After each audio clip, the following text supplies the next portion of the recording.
দাদু ভাই ঘোড়ার কথা বলেছিলেন, মনে আছে না নাই? বলছে না? ঘোড়ার কথা আমার দাদু ভাই বলেছে। পরিশেষে আমার নবী ঘোড়ার মতো ডাক দিয়েছে নাতিকে খুশি করার জন্য। আল্লাহু আকবার বলেন। কঠিন বিষয়, ঠিক আছে? আহলে বায়াত, এই আহলে বায়াতের ভালোবাসা যদি আপনার না থাকে, আপনার কোনো ইবাদত আল্লাহর দরবারে হবে না। এই আহলে বায়াতকে ভালোবাসার জন্য 10 মুহররম শহীদে কারবালা, এটা তরিকাপন্থী যারা আহলে সুন্নাত ওয়াল জামাত, তারা আপনারা সবাই জানেন কি জানেন না? বলেন জানেন কি না? আহলে বায়াতকে ভালোবাসলে নামাজ পড়া লাগবে, লাগবে না?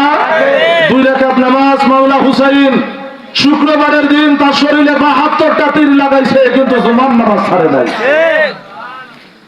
আবার যারা মারছে তাদের কথা হলো, তাড়াতাড়ি হুসাইন রে জবাই করে ফেলো, আসরের নামাজ কাজা হয়ে যাবে।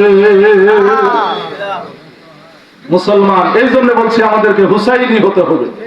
নামাজ এজিদও পড়ছে, আরো অনেক লোক পড়ছে, ঠিক কিনা? অনেকে এজিদ রে ভালো মানুষ প্রমাণ করাইতে চায়, চায় না? এজিদ নফল নামাজ পড়ছে 100 রাকাত, ওটা আমরা জানি। কোরআনের হাফেজ ছিল, কারবালার জমিনে মুফতি ছিল প্রায় 3000, 7000 কোরআনের হাফেজ ছিল, অনেক বড় বড় আলেম ওলামা ছিল। বন্ধুগণ আমার, কিন্তু কারবালার জমিনে শুক্রবারের দিন মাওলা হুসাইন বলছে যে আমারে যে তোমরা মারতেছো কারণ কি? বলে কারণ ধারণ জানি না, আপনার মাইরে আসরের নামাজ পড়ে। জামাত মিস করা যাবে না। জামাত কথা কন না কেন? জামাত জামাতে বললে 27 গুণ সওয়াব বেশি।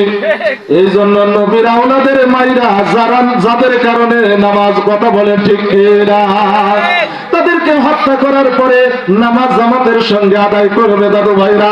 এই জন্য আমি আপনাদেরকে বলবো, ওই দিন মাওলা হুসাইন কারবালার জমিনে বলেছিলেন, এই কারবালার জমিনে কি একজন মুসলমান নাই যে আমারে কথা দিয়া কারবালায় সাহায্য করে, আমারে কেন মারে? এই কারবালায় কি একজন মুসলমান নাই? তার মানে বোঝা যায় হাজার হাজার আলেম ওলামা মুফতি ছিল, তারপরেও সেখানে হুসাইন বলার অর্থ হলো এরা লেবাসে আলেম, লেবাসে কোরআনের হাফেজ, এরা আসলেও নবীজির আশিক হতে পারে না।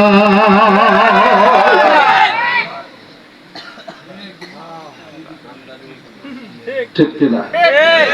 আচ্ছা আপনারা বলেন তো, ওই যে ওরা যারা তাদেরকে হত্যা করলো, ওরা বিয়ে শাদী করে নাই? বিয়ে শাদী করছে কিনা? বিয়ে শাদী করলে বাচ্চা কাচ্চা হয়তো, তাহলে ওদের বংশের বাচ্চা কাচ্চা বাংলাদেশে দুনিয়াতে আছে তো? ওরাই বলবে যে ভালো লোক। কথা ক্লিয়ার? ঠিক কিনা? আমরা কারো বিরোধিতা করতে চাই না, আমরা শুধু আহলে বায়াতকে ভালোবাসি।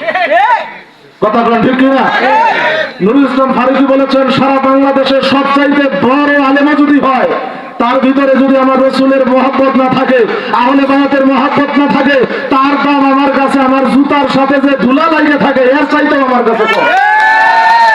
আর যদি একজন মুচি, একজন মেথর, একজন রিক্সা চালক, একজন মেথর মানুষের বাড়িতে ল্যাট্রিন পরিষ্কার করে, একজন গরিব মানুষ দিন মজুর কামলা দেয়, তার ভিতরে যদি আহলে বায়াতের মহব্বত থাকে, তার ভিতরে যদি আল্লাহর নবীর ভালোবাসা হৃদয়ের ভিতরে ভরপুর থাকে, এই মানুষটার দাম, তার জুতা আমি ফারুকী মাথায় করে রাখবো, আমার মান সম্মান যাবে না। কারণ রাসূলের মহব্বত। সুবহানাল্লাহ বলুন। নবী কি শিখায় আর আমরা